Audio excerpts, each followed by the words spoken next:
গ্রামে লালু নামে এক লোকের হোটেল ছিল। সেখানে শুধু চিকেন ভাত পাওয়া যেত। গ্রামে এই একটাই নন ভেজের হোটেল ছিল। সেই কারণে লালু তার মন মর্জি দামে চিকেন ভাত বিক্রি করত। দাদা, তাড়াতাড়ি আমায় এক প্লেট চিকেন ভাত দেবেন তো। দিচ্ছি, কিন্তু গরম গরম চিকেন ভাত এক প্লেট 150 টাকা। কি বলেন লালুদা? গতকালই তো 100 টাকায় খেলাম। গতকাল ছিল গতকাল, আজ বাজারে মুরগির দাম বেড়েছে, মশলার দাম বেড়েছে, তাই আমারও মেজাজ বেড়েছে। কিন্তু এত বেশি দাম নিলে গরিব মানুষ খাবে কি করে? গরিব মানুষ চিকেন খেতে আসে কেন? আলু ভর্তা খা গিয়ে। দোকানের কর্মচারী হেসে ওঠে। এইভাবে এইভাবে মানুষের কষ্টের সুযোগ নেওয়া ঠিক না বাবা। ওহে বুড়ো, বেশি জ্ঞান দিও না। এই বাজারে আমার বিরুদ্ধে কথা বলার সাহস কারো নেই।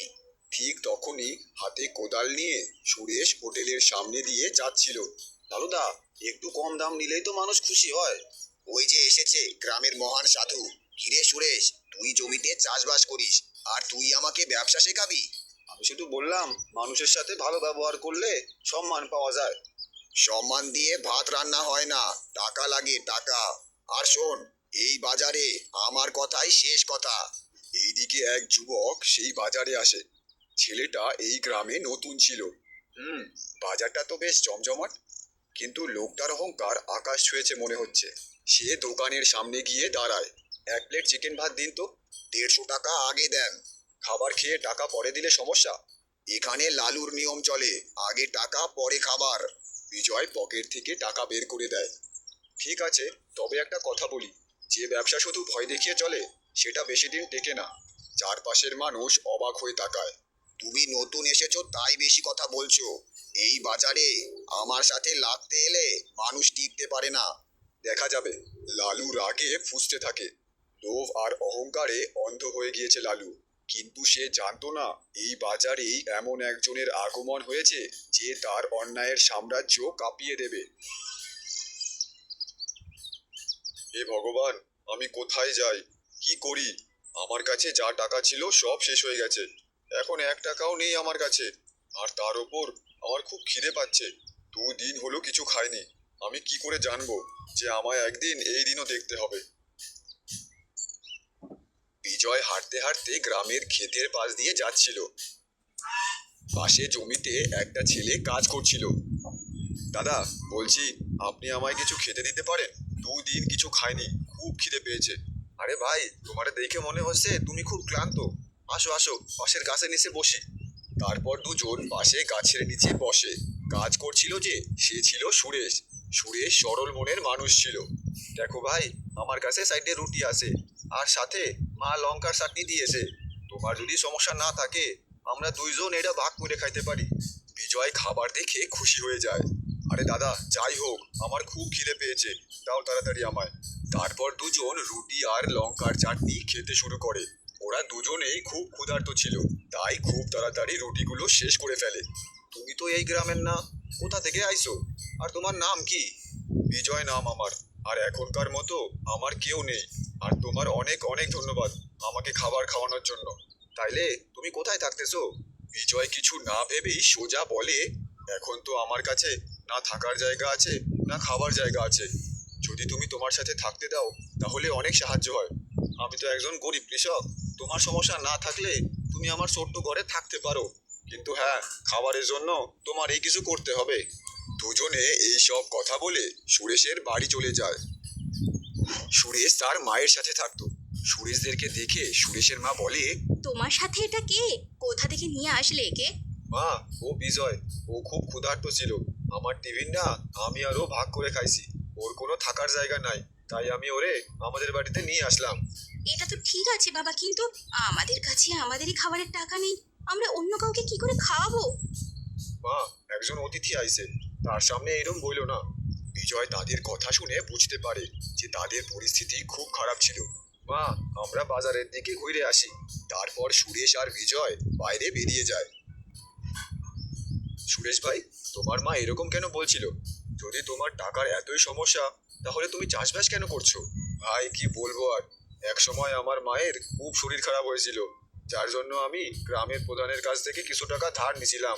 তারপর আমি ওই টাকা শোধ করতে পারি নাই, তাই আমি ওনার খেতে কাজ করতেছি। যা ধার ছিল সব কাজ করে শোধ করব। সুরেশের কথা শুনে বিজয় সবকিছু বুঝে যায়। আরে তাহলে তুমি কিছু ব্যবসা করো না কেন? এত লোক ছোট ছোট ব্যবসা করছে, তোমার চাষবাস থেকে ভালো কামাই হবে ব্যবসাতে।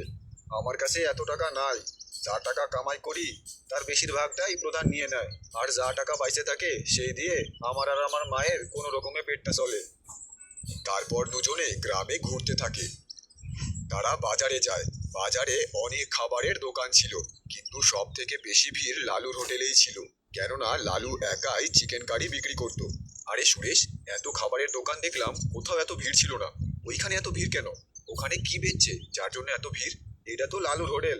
লালু আমাদের গ্রামের খুব অহংকারী এক লোক, ও একাই চিকেন ভাত বিক্রি করে, এই জন্যই লোকেদের ভিড় সব সময় থাকে ওর হোটেলে। আরে গ্রামবাসীদের চিকেন যখন এতই ভালো লাগে, তাহলে অন্য কেউ চিকেনের হোটেল কেন খুলছে না? কি কইরে খুলবে? ওই যে লালু, ও শয়তান লোক। যদি কেউ সাহস কইরে চিকেন বা মটনের হোটেল খোলে, তাইলে ও কিছু না কিছু কইরে সেটা বন্ধ কইরেই দেয়।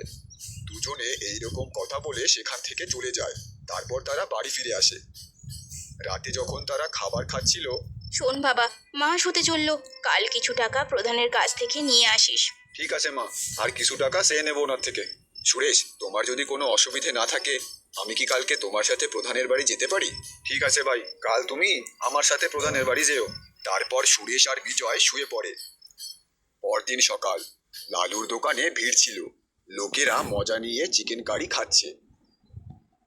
দাদা, চিকেন ভাত খাওয়ার পর যদি চাটনি পাঁপড় থাকতো, তাহলে ব্যাপারটা পুরো জমে যেত। এ কি, এটা বাড়ি পেয়েছেন নাকি? একে তো 150 টাকায় চিকেন ভাত খাওয়াচ্ছি, তার উপর চাটনি পাঁপড় চাইছেন? এইদিকে সুরেশ আর বিজয় প্রধানের বাড়ি রওনা করেছে। এসো এসো সুরেশ, কি ব্যাপার? ক্ষেতের সব কাজ ঠিকঠাক হচ্ছে তো? হ্যাঁ প্রধান মশাই, কাজ ঠিকঠাক চলতেছে। আমি বলতে আসলাম যে এই মাসে কিছু টাকা যদি পাওয়া যেত। একে তো তুমি আমার থেকে টাকা ধার নিয়ে রেখেছো, আর তুমি যা কাজ করো তাতে তো আমার টাকা শোধ হবে না, আর তুমি আরো টাকা চাইছো। প্রধান মশাই, আমি তো আপনার এখানেই কাজ করি, আপনি যা টাকা দেন ওই টাকাই। আমি এর থেকে বেশি টাকা আর কোথায় পাবো যে আপনার টাকা শোধ করব? যত টাকা তুমি কাজ করে কমিয়েছিলে, সুদের ওপর সুদ লেগে আবার সেই টাকা বেড়ে গেছে। আমার মনে হয় না তুমি কখনো তোমার টাকা শোধ করতে পারবে। পরিষ্কার বলছি, শোনো সুরেশ, যদি তুমি 1 মাসের মধ্যে ধারের সব টাকা শোধ না করো, তাহলে আমি তোমার বাড়ি জমি সব নিয়ে নেব। প্রধান মশাই, আমায় ক্ষমা করুন, আমি এত তাড়াতাড়ি আপনার টাকা কি করে শোধ করব? আমারে আর একটু সময় দিন। অনেক সময় তোমায় দিয়েছি, আর না, 1 মাস আছে, তুমি যা করার করতে পারো, কিন্তু আমার 1 মাসের মধ্যে 30,000 টাকা লাগবেই। তারপর সুরেশ সেখান থেকে উদাস হয়ে চলে আসে। ভাই, তুমি ভেঙে পড়ো না, সব ঠিক হয়ে যাবে। কি করে ঠিক হবে ভাই? আমি এত টাকা কোথা থেকে আনবো? আমার তো চাষ করেই সময় চলে যায়। চাষ করে তুমি এত টাকা কামাতে পারবে না, আমাদের অন্য কিছু করতে হবে। দেখো, আমার কাছে একটা বুদ্ধি আছে। আমি যবে থেকে এই গ্রামে এসেছি, তবে থেকে দেখছি তোমার এই গ্রামে চিকেন ভাতের হোটেলে খুব ভিড় থাকে। যদি আমরা কিছু কইরেও চিকেন ভাতের দোকান দিই, তাই হইলে ওই লালু বন্ধ করে দেবে। আরে আমরা কপি করব তবে না বন্ধ করবে? আর ও তো অনেক বেশি দামে বিক্রি করে ওর চিকেন ভাত, লোকেরা খেতে পারছে না, তাই অনেকে না খেতে পেরে চলে যাচ্ছে। আর গ্রামে চিকেন কারির একটাই দোকান। কিন্তু তোমার মাথায় কি চলতেছে সেটা তাড়াতাড়ি বলো। চিকেন পরোটা, আমরা চিকেন পরোটার দোকান দেব। বাহ, এটা তো বেশ ভালো বুদ্ধি, চিকেন পরোটা। গ্রামবাসীরা এত চিকেন খায়, এখন যদি আমাদের দোকানও হয়, তাহলে আমরাও ভালো কামাই করব, আর তাড়াতাড়ি প্রধানের সব টাকা শোধ করতে পারবো। তাহলে এটাই পাক্কা হয়ে গেল, কাল থেকেই আমরা চিকেন পরোটা বিক্রি করব। আমাদের ঠেলা এই গ্রামে সব থেকে স্পেশাল ঠেলা হবে। কিন্তু ভাই, আমাদের কাছে এত টাকা কোথা থেকে আসবে? ঠেলা কিনতে হবে, রান্নার সব জিনিসপত্র কিনতে হবে, সেগুলো কোথা থেকে আসবে? চিন্তা করো না, আমার কাছে একটা সোনার আংটি আছে, এটা বেচে দিলেই সব জিনিস হয়ে যাবে। তারপর বিজয় তার সোনার আংটি বের করে সুরেশকে দেখায়। আরে, তোমার কাছে সোনার আংটি কোত্থেকে আসলো? দেখো ভাই, তুমি চিন্তা করো না, এটা আমারই। চলো এটা বিক্রি করে তারপর দোকানের সব জিনিস কিনে কাজ শুরু করি। দুই বন্ধুর চোখে এখন একটাই স্বপ্ন, তাদের ঠেলা আর প্রধানের সব টাকা শোধ করা। পরদিন সকালেই দুজনে মিলে চিকেন বানাতে শুরু করে। কিছুক্ষণেই তারা চিকেন রান্না করে ফেলে। তারপর তারা ঠেলা সাজিয়ে বাজারে ঠেলা নিয়ে চলে আসে। আসুন আসুন দাদা দিদি, আর খেয়ে যান গরম গরম চিকেন পরোটা। বিজয়ের ডাক আর চিকেনের কথা শুনে কিছু গ্রামবাসী সেখানে আসে। কি বলছো, চিকেনের সাথে পরোটা? বাহ, আরে গ্রামে তো একটাই চিকেন ভাতের হোটেল আছে, ও অনেক বেশি দাম নেয়। তোমরা বলো কত টাকা বেচছো এক প্লেট? দাদা, এক প্লেট 50 টাকা। আরে বাহ, 50 টাকা! তাহলে দাও আমাদের এক প্লেট করে। সুরেশ তাড়াতাড়ি প্লেট সাজিয়ে তাদের দিয়ে দেয়। লোকগুলো খেতে শুরু করে। আরে বাহ ভাই, চিকেনের তো খুব স্বাদ হয়েছে। পরোটা দিয়ে খেতে খুব ভালো লাগছে। সত্যি ভাই, খুব ভালো বানিয়েছো। তাদের কথা শুনে আশেপাশের লোকেরাও আসে। কিছুক্ষণেই তাদের ঠেলায় ভিড় লেগে যায়। দাদা, আমাকে 2 প্লেট দাও। সন্ধ্যা পর্যন্ত ঠেলা পুরো খালি হয়ে যায়। ভাবলাম আমি একটু খাবো, কিন্তু সবই তো শেষ হয়ে গেছে। আজ কামাই তো হলোই। কাল সকালে তুমি সবার আগে খেও, তারপর বেচবো। পরদিন সকালে বাজারে হইচই লেগেছিল, কিন্তু সব থেকে বেশি ভিড় সুরেশ আর বিজয়ের ঠেলার সামনে ছিল। সেখানে লোকেরা চিকেন পরোটার স্বাদ নিচ্ছিল, আর এই দেখে সামনে লালুর সহ্য হচ্ছিল না। কত ভালো আমার হোটেলটা চলছিল, ওরা আমার হোটেল চালাতে দেবে না। ওরা চিকেন পরোটার দোকান দিয়েছে। লালু রেগে সুরেশের ঠেলার দিকে যায়। কি জাদু করেছিস সেই চিকেন পরোটায় যে লোকেরা এত ভিড় লাগিয়ে খাচ্ছে? আমার চিকেন ভাত বাসি হয়ে গেল নাকি? ভালো আর পরিষ্কার বানানো খাবারেই আসল স্বাদ হয় লালুদা। আমাদের চিকেন পরোটায় কোনো জাদু নেই। তোমার চিকেন ভাতের থেকে 2 গুণ কম দামে বিক্রি করছি, মাত্র 50 টাকা। এই জন্যই লোক আসছে। তুমি লোভ কম করে তোমার চিকেন ভাতের দাম কমিয়ে দাও, দেখো লোকেরা আসবে। ওই, তুই খুব কথা বলছিস সুরেশ। ওই নতুন ছেলেটাকে বুঝিয়ে দে আমি কে। আর হ্যাঁ, খুব তাড়াতাড়ি তোদের এই ঠেলা এখান থেকে উঠাচ্ছি আমি। সৎভাবে কিছু না করো, কিন্তু অন্তত কারো ক্ষতি তো করো না। লালু রেগে নিজের দোকানে চলে যায়। দেখ ভাই, আমি বলছিলাম না, এই লালুদা আমাদের দোকান চালাইতেই দেবে না। ও খুব লোভী লোক, নিজের দোকান ছাড়া আর কাউরে চালাতে দেয় না। আরে ভাই, তুই চিন্তা করিস না, আমি আছি তো। 2-3 দিনেই অনেক টাকা জমা হয়ে গেছে। আমরা প্রধানের ধারের টাকা সব শোধ করে দেব। তারপর দেখবো ওই লালু কি করে। এখন থেকে রোজ সুরেশের ঠেলায় বড় লাইন লাগতো। তার দোকানের চিকেন পরোটার নাম দিন দিন ছড়িয়েই যাচ্ছিল। আর সকাল থেকে সন্ধে হতেই ওদের পরোটা বিক্রি হয়েই যেত। বাহ ভাই বাহ, যে তোমার চিকেন পরোটা একবার খাবে, দ্বিতীয়বার না এসে থাকতে পারবে না। তোমাদের চিকেন পরোটায় এত স্বাদ কি করে? কি দাও এতে? আমার ছেলে তো খুব বায়না করছে খাবার জন্য। হ্যাঁ, দিই তো, আমাদের বন্ধুত্বের ভালোবাসা দিই এতে। দাদা, আপনার ছেলের জন্য এক প্লেট চিকেন পরোটা আমাদের তরফ থেকে একদম ফ্রি। আপনারা খুব ভালো, আপনাদের অনেক ধন্যবাদ দাদা। তারপর সুরেশ ওই লোকটাকে চিকেন পরোটার প্যাকেট করে দিয়ে দেয়। এভাবেই কিছুদিন পর ওদের ভালো টাকা জমা হয়েছিল। শোন ভাই, টাকা ভালো জমেছে। এখন আমরা গিয়ে প্রধানের সব টাকা শোধ করে দেব। ঠিক বলছিস, চল যাই, প্রধানের সব টাকা দিয়ে দেব। অনেক কথা বলছিল আমারে, আমি এত তাড়াতাড়ি ওনারে টাকা দিয়ে দেব, উনি তো অবাক হয়ে যাবে। তারপর দুজনে বেরিয়ে পড়ে প্রধানের বাড়ির উদ্দেশ্যে। এসো সুরেশ আর বিজয়, তোমাদের দুজনের চিকেন পরোটার ব্যাপারে অনেক শুনেছি। পুরো গ্রামে খুব চর্চা হচ্ছে। হ্যাঁ প্রধান মশাই, এই জন্যই তো আপনার পুরো টাকা শোধ করতে আইছি। এই নেন আপনার পুরো সুদের সাথে 30,000 টাকা। আমরা দুইজনে দিন রাত কাজ করে এই টাকা কামাইছি। এত তাড়া কিসের ছিল কদিন পরেই দিতে? আর চিকেন পরোটায় এত লাভ হচ্ছে। ওনার কথা শুনে বিজয় মনে মনে ভাবে, টাকা দেখে সব লোকেরই মন বদলে যায়। ওই দিন কত রেগে কথা বলছিল উনি। বিজয় আর সুরেশ আজ খুব খুশি ছিল, কেননা ওরা তাদের পরিশ্রমে প্রধানের সব টাকা আজ শোধ করে দিয়েছিল। দুজনে কথা বলতে বলতে তাদের বাড়ির দিকে যাচ্ছিল। তখনই রাস্তার পাশের মিষ্টির দোকান থেকে মনোজ নামে এক ময়রা কাকা তাদের ডাকে। বলো বাবা সুরেশ, তোমার ঠেলায় ভালো বিক্রি বাট্টা হচ্ছে তো? হ্যাঁ কাকা, আপনাদের আশীর্বাদে ভালোই চলতেছে। কিন্তু মনে রেখো বাবা, সব সাফল্যের পেছনে খারাপ নজরও লেগে থাকে। কাকা, আপনি কি বলতে চান? বাবা, আমি এক সময় বিরিয়ানির দোকান খুলেছিলাম, কিন্তু ওই লালু মিথ্যে বদনামি দিয়ে আমার দোকান বন্ধ করে দিল। এই জন্য বলছি একটু সাবধানে, নিজের খেয়াল রেখো। তারপর দুজনেই বাড়ি চলে যায়। দেখো চোখে চোখে সর্ষে ফুল, করুক মাথা ঝিমঝিম। আর সেদিন রাতেই লালু বুদ্ধি আটছিল। এই বটু, শোন, সব সময় নেশায় থাকিস।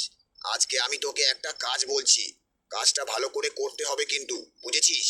আরে মাতাল, ভালো করে শোন। ওই যে সুরেশ আছে না, ওর ঠেলা ওখান থেকে গায়েব করে দে, বুঝলি? তারপর তুই যা চাবি তাই দেব। আরে চিন্তা করো না কালুদা, এমন জায়গায় সরিয়ে দেব যে কেউ খুঁজেই পাবে না। আপনি শুধু একটা বোতল রেডি রাখবেন। তারপর বটু ওখান থেকে টলতে টলতে বেরিয়ে পড়ে। আজকে তো বোতলের জোগাড় হয়ে গেল। এই তো এই তো ঠেলাটা। সেখানে গিয়ে পটু ঠেলা ধাক্কা দিতে শুরু করে। ঠেলাটা চেন দিয়ে তালা মারা ছিল, তাই ঠেলাটা সরছিল না। আজ এই ঠেলাটা এত দূরে ফেলে আসবো যে কালুদা আমায় রোজ একটা করে বোতল দেবে। পরদিন বটু লালুর দোকানের সামনে ঘুমিয়েছিল। আরে বটু, তুই রাত থেকে এখানেই আছিস নাকি? একটা কাজ বলেছি সেটাও ঠিক করে হলো না, হ্যাঁ? আরে কালুদা, কি বলছো? ওই সুরেশের ঠেলা তো অনেক দূরে রেখে এসেছি কাল রাতে। আরে মাতাল, ওই দেখ দেখ, ওটা সামনে কার ঠেলা? এদিকে সুরেশ আর বিজয়ের ঠেলায় খুব ভিড় ছিল। আরে ঠেলা এইখানে কি করে আসলো? আরে আমি সত্যি বলছি সুরেশ দা, আমি তো এইটা অনেক দূর ধাক্কা দিয়ে নিয়ে গেছিলাম। উল্টা আমারই, যে একটা মাতালকে কাজ দিয়েছি। যা পালা এখান থেকে। একদিন রাতে বাজারের সব দোকান যখন বন্ধ হয়ে গেছে, তখন লালু অপেক্ষায় ছিল বাজার ফাঁকা হওয়ার। তোর চিকেন পরোটার এত নাম, আমি থাকতে সেটা কি করে থাকতে দিই? ওই নাম আমি মাটিতে মিলিয়ে ছাড়বো। লালু এই দিক ওই দিক দেখে কেউ আছে নাকি। বাজার খালি দেখে সে লুকিয়ে সুরেশের ঠেলার দিকে যায়। ওইদিকে দুই বন্ধু খুব খুশি ছিল। এইরকমই চলতে থাকলে তাহলে আমরা আমাদের একটা হোটেল খুলে নেব, আর হোটেলের সামনে বড় করে নাম হবে সুরেশ আর বিজয়ের চিকেন পরোটা। দেখ ভাই, দোকান চলে আর না চলে, কিন্তু কখনো মনে লোভ আসতে দিবি না। দোকান সব সময় পরিশ্রম আর সততার সাথে চলে। পরদিন দুজনে ঠেলা খুলেছিল, আর প্রতিদিনের মতো ঠেলায় ভিড়ও ছিল। পুলিশ আর কিছু লোক সেই ঠেলায় আসে। আমি ইন্সপেক্টর দয়া, আমার কাছে অভিযোগ আছে যে আপনি আপনার চিকেন পরোটায় কিছু মিশিয়ে গ্রাহকদের খাওয়াচ্ছেন। কি বলছেন স্যার, এমন কি হলো? আরে ইন্সপেক্টর স্যার, আমিও শুনেছি কোনো সমস্যা আছে ওদের চিকেন পরোটায়। আরে উনি মিথ্যা বলতেছে। আমাদের দোকানের খাবারে আমরা কোনো খারাপ জিনিস মিলাই না স্যার, এইটা কেউ আমাদের ফাঁসাচ্ছে। যতক্ষণ না তল্লাশি না হয় আমরা কিছু বলতে পারবো না। আমাদের ঠেলা পুরো তল্লাশি নিতে হবে। ঠিক আছে স্যার, আপনি তল্লাশি করুন, আমরা কিছু খারাপ করি না, তাহলে ভয় কেন পাবো? হ্যাঁ ঠিক আছে, তোমরা সবাই পেছনে যাও। এইদিকে বাজারে কিছু লোক জড়ো হয়ে যায়। সবাই এই সব ঘটনা দেখছে। তখনই পুলিশ একটা প্যাকেট পায়, যাতে কিছু সন্দেহজনক পদার্থ ছিল। এটা কি? আমরা জানি না স্যার, এইটা এখানে কি করে আসলো? ও, এবার বুঝতে পারলাম, এই জন্যই চিকেন পরোটার এত চল। দেখো দেখো গ্রামবাসী, এই দেখো। এইসব দেখে বিজয়ের খুব রাগ হয়। সে লালুর দিকে আঙুল দিয়ে বলে, "তুমি খুব লোভী লোক, এগুলো সব তোমার চাল, কেননা তোমার হোটেল তো চলছে না।" আরে চোরের চোর গলা, নিজেরা খাবারে ওষুধ মেশাচ্ছিস আর দোষ আমায় দিচ্ছিস। তাদের মধ্যে প্রধান দাঁড়িয়েছিল। সে বলে, হ্যাঁ ভাই, তাই ভাবি, এত টাকা এত তাড়াতাড়ি কি করে দিয়ে দিল? যার কাছে ফুটো কড়িও ছিল না, সে নিজের ঠেলা খুলে ফেলেছে, আর ঠেলা খুলেই বেশি বিক্রির জন্য ওষুধ দিয়ে খাবার বিক্রি করছিলি। এইসব শুনে গ্রামবাসীরা নিজেদের মধ্যে আলোচনা করতে শুরু করে। তখনই হঠাৎ বিজয় বলে, আমি জানি কে এটা করেছে। হ্যাঁ, আপনি কি জানেন বলুন। ঠিক আছে, এখন আমার কাছে আর কোনো রাস্তা নেই। তারপর বিজয় তার পকেট থেকে একটা কার্ড বের করে আর পুলিশকে দিয়ে দেয়। পুলিশ ওই কার্ড দেখে অবাক হয়ে যায়। আরে, রয়্যাল হোটেলের মালিক বিজয় সিং? কি আপনি শেখর সিং এর ছেলে? বিজয় ভাই, সত্যিই তুই হোটেলের মালিক? হ্যাঁ। এইসব শুনে গ্রামের লোকেরা অবাক হয়ে যায়। সব থেকে বেশি তো সুরেশ অবাক হয়েছিল, কেননা এত বড় হোটেলের মালিক এই গ্রামে এসে ঠেলায় কেন কাজ করছে? ও মিথ্যে বলছে, না হলে ও গ্রামে এসে ঠেলা কেন লাগাবে? ও নকল কার্ড বানিয়ে এনেছে। হঠাৎ তখনই গ্রামে এক গাড়ি আসে। সেই গাড়ি থেকে বের হয় এক লোক। উনি ছিল শেখর সিং। ওনাকে দেখে সবাই অবাক হয়ে যায়। আরে স্যার, আপনি এখানে? বাবা, তুমি এখানে? বিজয় বাবা, তোর সময় শেষ হয়ে গেছে, এখন তুই এসে আমাদের হোটেল সামলাতে পারিস। বাবা, আমি আর একদিন এখানে থাকতে চাই। এখানে কিছু কাজ বাকি আছে, সেগুলো সেরে আমি পরদিন বাড়ি ফিরবো। ঠিক আছে বাবা, কিন্তু তাড়াতাড়ি আসিস। এই বলে শেখর সিং চলে যায়। এখন সবাই বিজয়কে বিশ্বাস করে যে সে সত্যিই বলছিল। স্যার, বলতে পারবেন এই প্যাকেটে কি আছে? এটা একটা নেশার ওষুধ। এটা খাবারে মিলিয়ে খেলে সেই লোকের ওই খাবারের নেশা হয়ে যাবে। আমি সন্দেহ না, পুরো নিশ্চিতের সাথে বলছি, এটা লালুই করেছে। আগে গ্রামে আরো চিকেন মটনের হোটেল খুলেছিল, সেগুলোও এইভাবেই বন্ধ করেছে ও। এটা মিথ্যে বলছে, এতে আমার কোনো হাত নেই। তুমি কি ভাবো এত বড় হোটেলের মালিক একটা ঠেলা চালাচ্ছে সেটাই ওষুধ মিশিয়ে বিক্রি করবে? পুলিশ লালুর কথা না শুনে তাকে ধরে নিয়ে যায়। আর এইদিকে সুরেশ এটা ভাবছিল যে বিজয় কেন তার সাথে কাজ করছিল। বিজয়, তুই এত বড় হোটেলের মালিক হয়ে আমার সাথে কাজ কেন করতেছিলি? আরে, আমার বাবা অনেক সরল আর উচ্চ মনস্ক মনের মানুষ। ওনার মনে হয়েছে আমি যদি হোটেলের মালিক হয়ে যাই, হোটেল আমি চালাতে পারবো না। এই জন্যই উনি আমার 1 মাসের পরীক্ষা নিল। এখন তুই চিন্তা করিস না, আমি তোর জন্য একটা হোটেল খুলেই এই গ্রাম থেকে যাব। এই জন্যই আমি এখনো আছি। এখন সুরেশ সব বুঝতে পারে। তারপর